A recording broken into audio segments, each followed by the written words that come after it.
Life and Lessons of Saint Francis of Assisi, Part 1.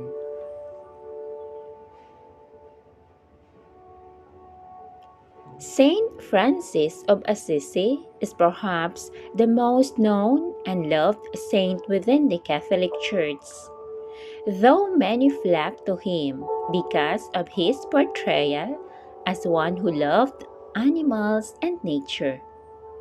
He became one of the greatest saints in the history of the world for one simple reason. He was a true servant of the Most High God.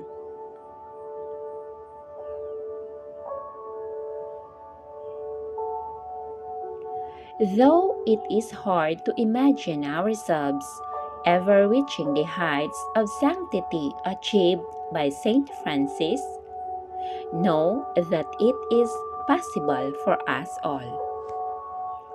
Saint Francis embraced the will of God with a radical abandonment and ongoing zeal. This resulted in him becoming one with Christ and doing great things for God and His Church in a very short period of time.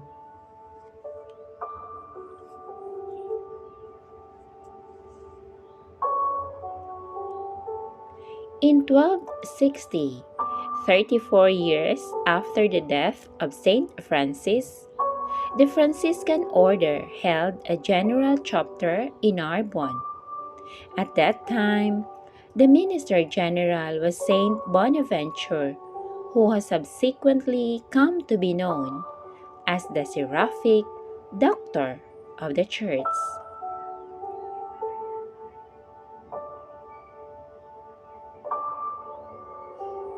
At that general chapter, the chapter members asked Saint Bonaventure to write a new life of Saint Francis, which would be used as the official and only biography of their beloved founder. Saint Bonaventure completed this work and formally presented it to the friars at the general chapter of Pisa in 1263.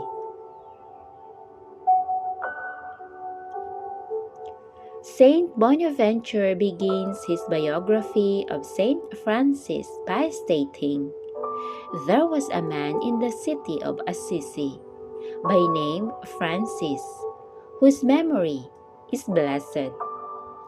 This opening sentence of the life of Saint Francis offers a lot to ponder on this holy man of God.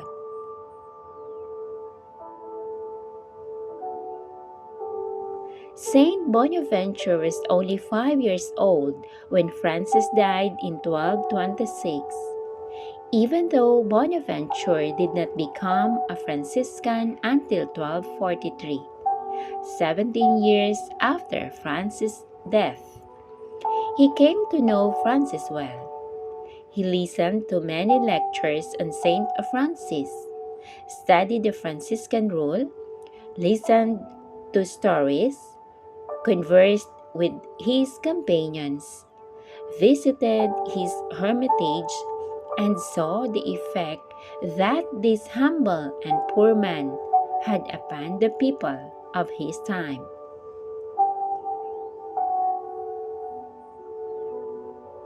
Perhaps it was this last experience that led him to begin his biography of Francis with those words, "whose memory is blessed."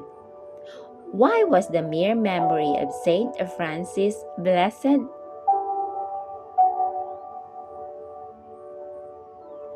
Why, when people spoke of him, were they excited, inspired, and drawn to God? What was it that enabled this man of poverty and simplicity to spark not only the conversion of a nation, but an entire world? Even in our day and age, some 800 years later, Saint Francis is is still one of the most beloved saints of our church. His memory is still inspires, evokes zeal, offers hope, and offers us a model for holiness. Saint Bonaventure, the seraphic doctor of the church, did not know Francis personally, but he knew the memory of Saint Francis. He knew him through his works and the experiences of his first followers. Reflection. Consider your own life in the effect that you will or will not one day have upon the memory of others. What will they say about you? Will your life continue to inspire and offer hope long after you physically leave this world? What legacy will you leave behind?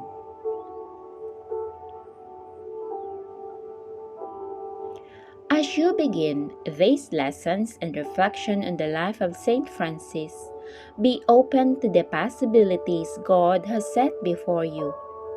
Saint Francis' memory is not a blessed one because he sought to do great things.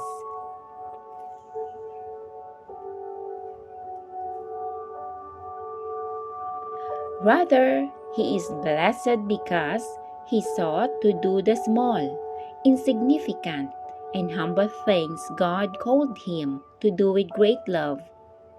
First and foremost, he sought to serve the will of God every day of his life with absolute fervor and resolve.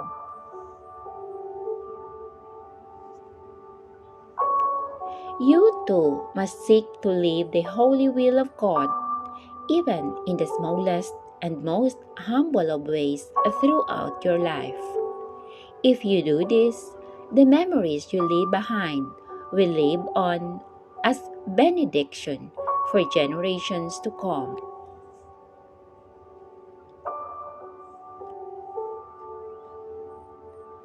Prayer. Saint Francis, you left a blessed memory in the minds of your first followers, and you continue to bless the people of today by the witness of your life. Pray for me that I may also seek to be an instrument of true inspiration for all who know me today and for many years to come.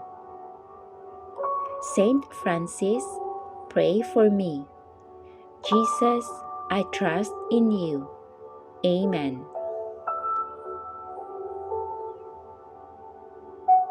May God bless us all.